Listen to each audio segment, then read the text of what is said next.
Dear class, this week we're going to focus on insulin and hypoglycemic, talk about treatment for diabetes. So the pancreas is both an endocrine gland that produces the peptide hormones, insulin, glucagon, somatostatin, and an exocrine gland that produces digestive enzymes. The peptide hormones are secreted from cells located in islets of Langerhans. Beta cells produce insulin, alpha cells produce glucagon, and delta cells produce somatostatin. These hormones play an important role in regulating the metabolic activities of the body, particularly the homeostasis of blood glucose. A relative and absolute lack of insulin, such as in diabetes mellitus, can cause serious hypoglycemia. If this condition is left untreated, retinopathy, nephropathy, neuropathy, and cardiovascular complications may result. The incidence of diabetes is growing rapidly both in the United States and worldwide. For example, it is estimated that more than 250 million people worldwide are afflicted with diabetes, and the prevalence is expected to exceed 350 million by the year 2030. In the United States, approximately 23.6 million people are estimated to suffer from diabetes, and it is a major cause of morbidity and mortality.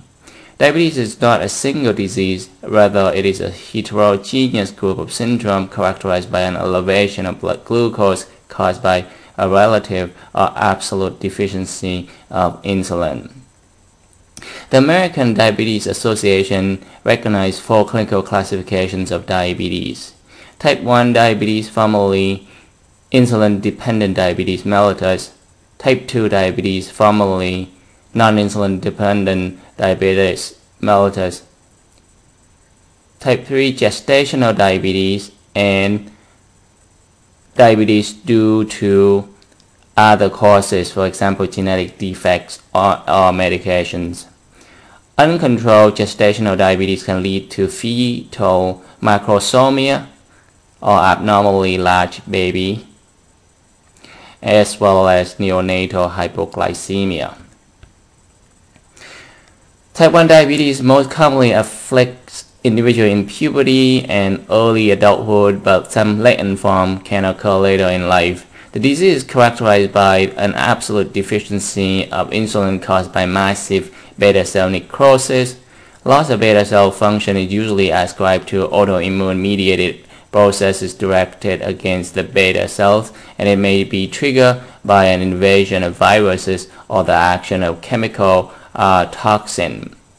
Classic symptom of insulin deficiency: polydipsia, polyphagia, polyuria, and weight loss. Type 1 diabetes requires exogenous insulin to avoid the catabolic state that results from and is characterized by hyperglycemia and life-threatening ketoacidosis. Most diabetic patients have type 2 diabetes. Type 2 is influenced by genetic factors, aging, obesity, and peripheral insulin resistance, rather than by autoimmune processes or viruses. In type 2 diabetes, the pancreas retains some beta cell function, but variable insulin secretion is insufficient to maintain glucose homeostasis. In contrast to patients with type 1, those with type 2 diabetes are often obese. The goal in the treatment of type 2 diabetes is to maintain blood glucose concentration within normal limits and to prevent the development of long-term complications of the disease. Weight reduction, exercise, and dietary modification decrease insulin resistance and correct the hyperglycemia of type 2 diabetes in some patients. However, most patients are dependent on pharmacologic intervention with oral glucose-lowering agents. As the disease progresses, beta cell function declines and insulin therapy is often required to achieve satisfactory serum glucose levels.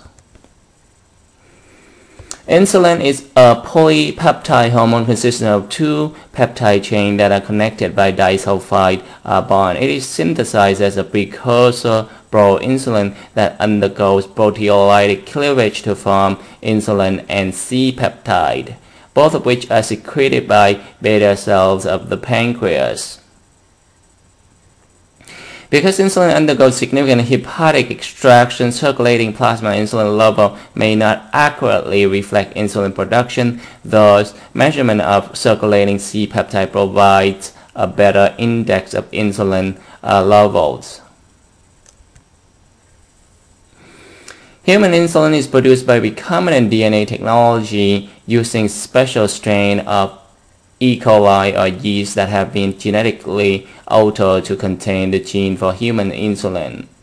Modification of the amino acid sequence of human insulin have produced insulins with different pharmacokinetic properties. For example, three such insulins, Lispro, Aspart, and Glulicin, have faster onset and shorter duration of action than regular insulin because they do not aggregate or form complex.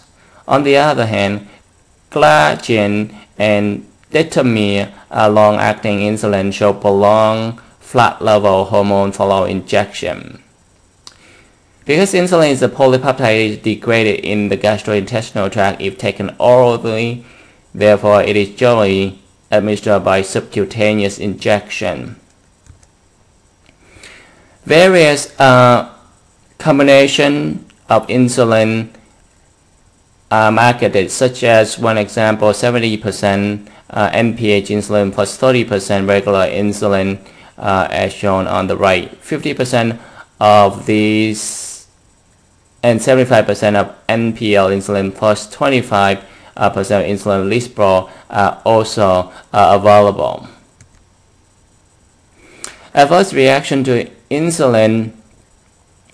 The most common symptom is due to hypoglycemia, and these include headache, tachycardia, anxiety, confusion, sweating. For patients with diabetes mellitus who require insulin therapy, standard treatment involves injection of insulin twice daily. In contrast, intensive treatment seek to normalize blood glucose through more frequent injection of insulin 3 or more times daily in response to monitoring blood glucose level. The ADA recommends a target mean blood glucose level of 154 mg per deciliter or less, corresponding to a HbA1c of 7% or less. For patients with diabetes, this is more likely to achieve with intensive treatment. The frequency of hypoglycemic episode, coma, and seizure due to excessive insulin is higher with intensive treatment regimens.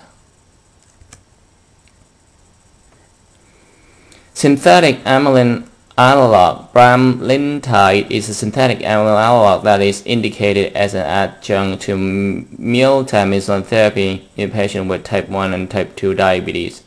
By acting as an amylinomimetic, pramlintide delays gastric emptying, decreases postprandial glucagon secretion, and improves satiety.